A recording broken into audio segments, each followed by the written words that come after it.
शुभ सकाळ सर्वांना। तर झाली आहे सुरुवात आता सकाळची आणि बघा अवधूतचं काय चाललेलं आहे, बुके तयार करून येऊ राहतो शाळेमध्ये, कारण की प्रजासत्ताक दिनामुळं तिथं त्याला टीचरला त्यांना द्यायचे, त्यामुळं त्यांनी फुलं गोळा केली आणि स्वतःच्या हाताने बुके तयार करतोय।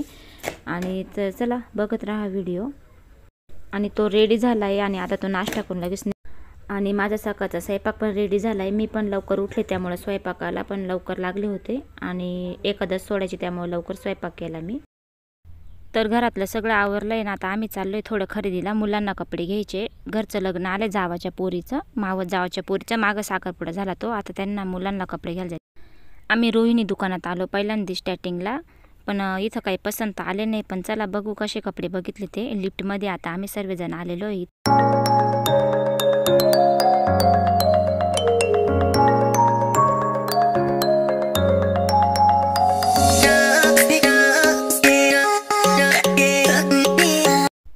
तर हे आहे रोहिणी हे दुकान, ओझरमध्ये आहे हे दुकान।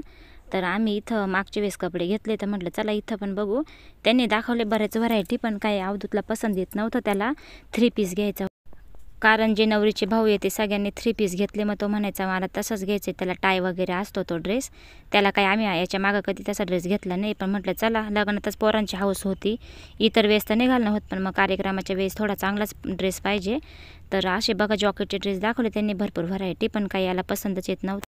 नंतर आम्ही अंबिका या दुकानात आलो, मोठं टेक्स्टाईल ओझरचं फेमस दुकान आहे। तर तिथं खूपच छान असे पहिले गेल्या कपडे दाखवले आणि आम्ही इथंच खरेदी केली मुलांना।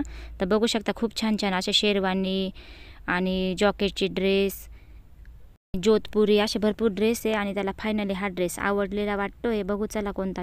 तर त्यांनी 2-3 ड्रेस ट्राय करून बघितले, ह्या ड्रेसवर हार वगैरे होता, पण तो बोलता का मला हार नाही आवडत, मग आम्ही म्हणजे नाही घातला चालेल, पण त्याला हा ड्रेस थोडा जरा व्हाईटमध्ये होत्या।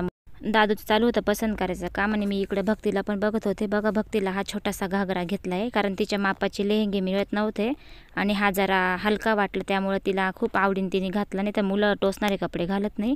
आणि तिला बघा खूप छान पण दिसतोय, तर हा ड्रेस मी त्या भक्तीसाठी घेतला।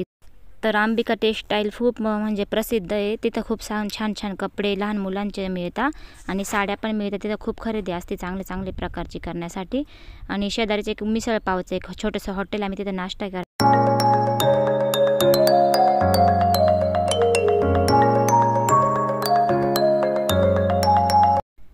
तर मुलांची खरेदी झाली, आमचा नाश्ता झाला, आता आम्ही आलो घरी आणि माझी लगेच आता आवरसावर चालू झाली आहे। घरातलं आवरलं आहे, पण मी तो व्हिडिओ काही काढला नाही, पण बाहेरची पडी धुतली आणि थोडी कोरडी करते, कारण वल्ली असली का भक्ती पडती, त्यामुळे थोडं मला कपड्याने कोरडं करायला लागतं।